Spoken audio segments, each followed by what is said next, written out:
AP అసెంబ్లీలో కొత్త సభ్యుల రాక వారి కుటుంబ సభ్యుల హడావిడితో సందడిగా మారింది. ఎమ్మెల్యే నందమూరి బాలకృష్ణ, మంత్రి నారా లోకేష్, డిప్యూటీ సీఎం పవన్ కళ్యాణ్తో పాటు పలువురి ఎమ్మెల్యేల పరిచయాలు, అభివాదాలతో అసెంబ్లీ లాబీలు సందడిగా మారాయి. శాసనసభలో అధికార విపక్షాలు తారుమారు కావడం, వైసీపీకి ప్రతిపక్ష హోదా కూడా రాకుండా ప్రజలు ఓడించడంతో ఈ సభ్యులు నిరాశ, నిర్వేదంగా కనిపించారు. తెలుగుదేశం, బీజేపీ, జనసేన సభ్యుల్లో జోష్ కనిపించింది. ఆంధ్రప్రదేశ్ 16వ అసెంబ్లీ సమావేశాలు ప్రారంభమయ్యాయి. అసెంబ్లీలో బలాబలాలు ఈసారి తారుమారయ్యాయి. ప్రధానంగా తెలుగుదేశానికి 135, జనసేనకు 21, బీజేపీకి 8, వైసీపీకి 11 మంది సభ్యులు గెలుపొందారు. గతంలో 151 మంది సభ్యులతో ప్రభుత్వాన్ని ఏర్పాటు చేసిన వైసీపీకి ఈసారి ప్రజలు ప్రతిపక్ష హోదా కూడా ఇవ్వకుండా పక్కన కూర్చోబెట్టారు. జగన్ అసెంబ్లీకి ఎలా వస్తారు, ఆయన ముఖం ఎలా ఉంటుందో చూడాలి అని టీడీపీతో పాటు పలు పక్షాల సభ్యులు లాబీల్లోనే ఉన్నారు. జగన్ వచ్చే సమయంలోనే అందరూ ఆయన ముఖాన్ని పరిశీలించారు. జగన్ మాత్రం అభివాదం చేసుకుంటూ డిప్యూటీ స్పీకర్ ఛాంబర్లోకి వెళ్లిపోయారు. ఆయనతో పాటు కొంతమంది వైసీపీ సభ్యులు, మరికొంతమంది నేతలు లోపలికొచ్చారు.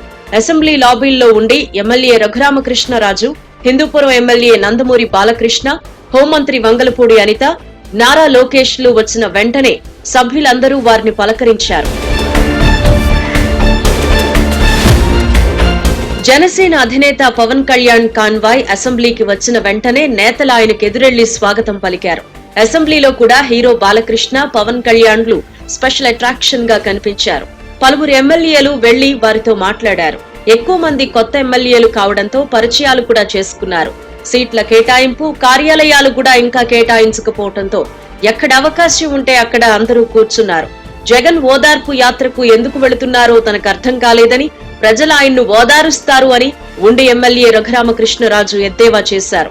జగన్ రాష్ట్రాన్ని కోలుకోలేని దెబ్బతీశారు అని, అందువల్లే ప్రజల నుంచి విరాళాలు సేకరించే పనులు చేస్తున్నామని కూడా రఘురామరాజు వివరించారు. అంటే మరి ఆళ్లే కొట్టేసి మరి ఆయన ఓదార్పు యాత్ర చేస్తాడేమో నాకు తెలియదు, కానీ జరిగిన సంఘటనలు బహుస్వల్పం. దానికి అంత ఓదార్పు యాత్రలు చేయవలసిన పని లేదు. మరి ఎవరికన్నా ఎల్లో డ్రెస్సులు వేసి రాత్రి కొట్టించి ఆ ఏరియాకి వెళ్ళినప్పుడు ముందు రోజు రాత్రి కొట్టించి ఆయన ఏమన్నా తిరుగుతాడేమో నాకు తెలియదు, కానీ అటువంటి సంఘటనలు 1-2 వ్యక్తిగత కక్షలు అనుకోవచ్చు. అంటే 2 వైపులు అంటే ఇప్పుడు గతంలో ఇప్పుడు నన్ను ఎవడో కొట్టేశాడు అనుకోండి, నన్ను కొట్టేసినప్పుడు వాడు కనపడితే వెంటనే నేను కోపం మీద వాడు కొడతా. అది అతనికి నాకు మధ్య తప్ప ఆ పార్టీకి అనుకోవటం అది కరెక్ట్ కాదు. స్పీకర్ ఎన్నికతో పాటు డిప్యూటీ స్పీకర్ ఎన్నిక, చీఫ్ విప్ పదవులపై చంద్రబాబు, పవన్ కళ్యాణ్ మధ్య కొద్దిసేపు చర్చ జరిగింది. వీటిపై త్వరలోనే ఓ నిర్ణయానికి రావాలని ఇరువురు నేతలు భావించారు.